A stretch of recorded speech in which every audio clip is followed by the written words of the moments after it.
Ice cream cake আমি জীবনে প্রথমবার খাচ্ছি গাইস। দাম নিয়েছে 300 টাকা মতন। সিরিয়াসলি? হ্যাঁ, দাম বেশি না কম নিয়েছে? এটা হচ্ছে আইসক্রিম কেক। না কি আমার একটু চামচ পাচ্ছি না, আমাকে একটু চামচ দে। চকো চিপস মতো তিতো। আমি কিছু পাইলে খাইতে পারলাম না। সবাই শোনটা আমার শোনটা দে না আমাকে তুলে দাদা। টেস্টি। আমি জীবনে খাইনি, আমাকে খাইয়ে দি। আমিও কিনে দেবো দাদা তুই চোখে দেখিস না, আমার জামা নষ্ট করে দিল সবাই। প্রিয়া কান্না করছে। এই সত্যিকারে কেটে ফেলেছে। এ মা, প্রিয়া কাঁদছে। আর কারণ প্রিয়ার জামা এ পড়েছে সব আইসক্রিম লাগিয়েছে। দেখা এটা আমার জামা আমার বিছানাটা ধরে বিছানা নষ্ট করে দিল। এটা একটা এক্সপোজ করব প্রিয়া। এই ও চোখটা সত্যি জল বেরিয়ে গেছে। দেখ ওই প্রিয়াকে এক্সপোজ করবে এদিকে আন। প্রিয়া বাচ্চাদের পোদ মোছা টিস্যু মুখে ইউজ করে।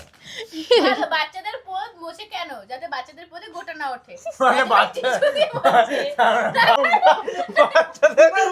মতো বাচ্চাদের স্কিন সেনসিটিভ হয়, ওই স্কিনটা সেনসিটিভ, পুরো বাচ্চাদের পদের মতো।